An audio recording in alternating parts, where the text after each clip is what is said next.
Nice! Did you draw that? Yeah, I did. What do you think? You okay? You seem hungry. No, totally fine.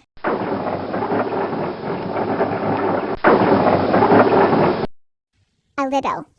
Oh, why don't I go grab you something? I'll be right back. Don't go anywhere. Hey, I didn't know what you wanted, so I just got you... Truly? Truly?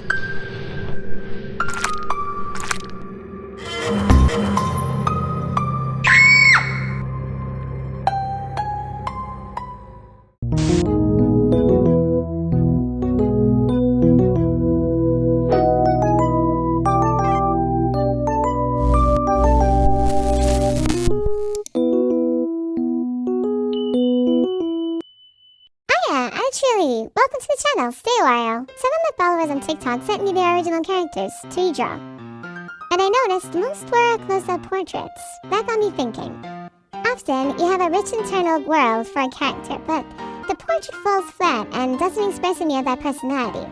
I've had that same problem. So, how do we level up our lifeless drawings into compelling portraits? In this art tutorial, I'll be reimagining neuroses with an emphasis on expression, composition, and lighting to transform stagnant poses into genuinely expressive character portraits. I hope you learned something. In this art series, my main goal is to help you express your ideas through your art.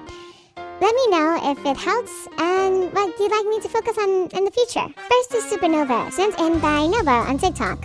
Looking at the original art, things that can immediately make your character feel tilted are 1. Static composition. 2. Symmetrical posing. It's hard to communicate emotion, story, or personality like this.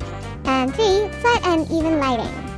That doesn't set a mood or tell us what the character is thinking or feeling. For these redraws, I'll be using more simple poses so that I can emphasize the power of expression, color, and lighting. I don't know much about her story, but from the original art, I get skater girl vibes, athletic, and a little cocky.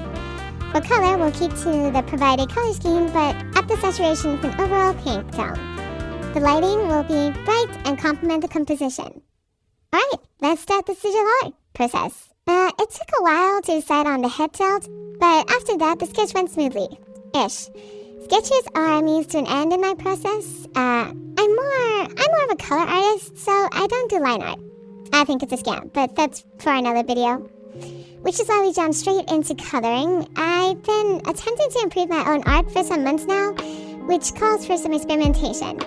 That, by the way, is what's in this for me. These redraws are plenty of practice for a better technique, so I tried the grayscale method and then color glazing. Don't be weird.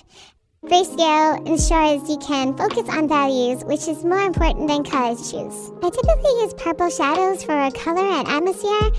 I just think it looks pretty, regardless of logic. For the environmental lighting, I chose a desaturated purple so the shadows are darker, with the light source coming from the right to highlight the face. Remember, lighting should highlight focal points and guide the viewer's eyes, so use it wisely. And this is Supernova, redrawn. I'm mostly happy, though I overworked some aspects and lost clarity. A pattern for me, unfortunately, but I'm happy with the colors, so on to the next. Next is Mimi. She was sent in by I Love My Food, real, on TikTok. She's adorable but has same issues. Symmetry and flat lighting. Vintage poses can feel like passport photos, the opposite of dynamic. That's not to say you can never do straight-on poses, but you must be mindful that you're minimizing expressiveness, so the expression and lighting need to compensate. From the original art, Mimi feels feminine, cutesy, and classy. There was no color palette provided, but I took inspiration from the creator's other work and found a lot of blue, so I'll be using that. This sketch was the easiest. I gave her a rounder, heart-shaped face for a cute feminine vibe. I made her lips more pouty, which fits the quiet-looking up expression. Like she's playing dumb at something you said. Tune it up more cheeky than expected. Knew from the beginning I wanted a pastel color scheme with a pop of pink. The complementary colors of pale yellow and blue really got me excited. Sadly, my excitement ended there because whenever I finished with the skin, I had to do the hair. And my stars did I hate it. Here's the thing, I can probably count on my hand the number of times I've rendered hair and liked it. Every time I do hair, I do it differently than the last time because I wanted to do it better. Which means I'm constantly guessing, and then at some point I give up. Leave something that looks passable and call it there. I really want to do a hair study and come up with something in my style I want to do over and over again. That's probably going to be a future video, but for now, I struggle.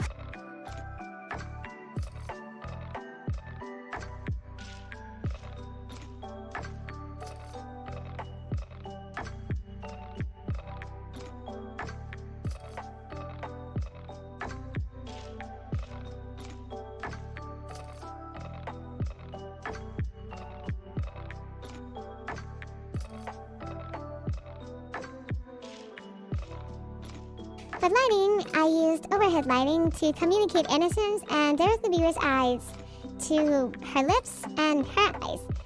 Add some sparkles and boom, we have Mimi. Despite the hair troubles, I'm happy. The colors worked and her expression came out as intended. The dual-colored hair was a great choice, even if challenging. This final OC is from Hala, and the OC does not have a name. The creator mentioned in a post that while the character is a pre-OC, they use unnatural skin coloring. I appreciate that. I too am familiar with unnatural skin coloring, and that was the majority of what I used to do when I was starting out. And in doing that, I learned that the most important thing in rendering is values.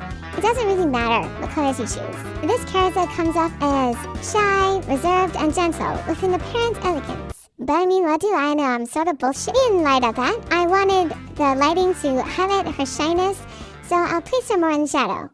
This stitch was simple and in my comfort zone. Pretty girl, head tilt, unconventional colors. It is nice to go slow with this portrait drawing. Which means I have less to talk about. Thankfully, I hate talking, which is why I avoided long-form content. But a lot of my followers on TikTok wanted tutorials, in-depth processes, etc. And I was having a hard time doing that on TikTok. So here we are. But I'm new to this, so your feedback is much appreciated and would go a long way in helping me make the channel better for you guys. So, thanks in advance.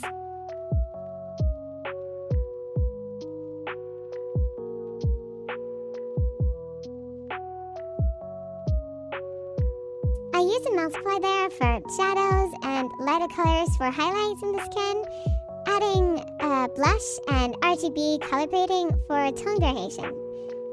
That's probably my biggest tip for unnaturally colored skin. It's not to shy away from different colors for depth and variety. There's a lot going on underneath the surface of the skin. No organic matter is ever fully represented by one color in the same shade. I added a lot of jewelry because I couldn't help myself. You'll probably notice I do that a lot. I can't help it. I don't even know why. I hate rendering metal, but I thought the gold would contrast nicely with her skin. I apologize for the pointing ears. I just realized now that that's nowhere in the reference. My bad. Some dramatic coming out of the shadows lighting, and we're done. This was like comfort food. I'm happy with it, though I wish I'd stuck closer to the source material and done something more interesting with the eyes. The lighting is good though.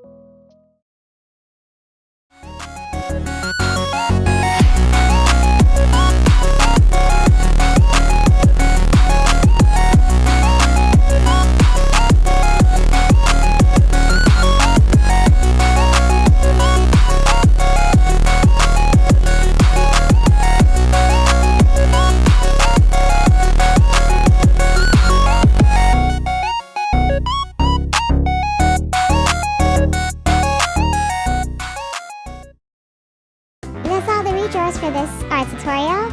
What makes the character portrait feel alive to you? Let me know in the comments. If you have an OC you'd like me to redraw, please do share. I'm always excited to challenge myself, and I'd love to draw your OC. Follow me on TikTok or Instagram and use the hashtag ColorMeTruly for a chance to be featured in one of these videos. Thank you to Nova, I love my food, and Hala for letting me draw your amazing OCs. And thank you for your patience. Starting this channel almost ended me, but I'm glad that you waited for me nonetheless. Thanks for watching. I hope to see you next time. Signing off, yours truly, truly yours. See ya. fucking god, this is fucking over. Okay. I have to edit this out. My god. Okay, it's fine. It's fine. It's fine. That's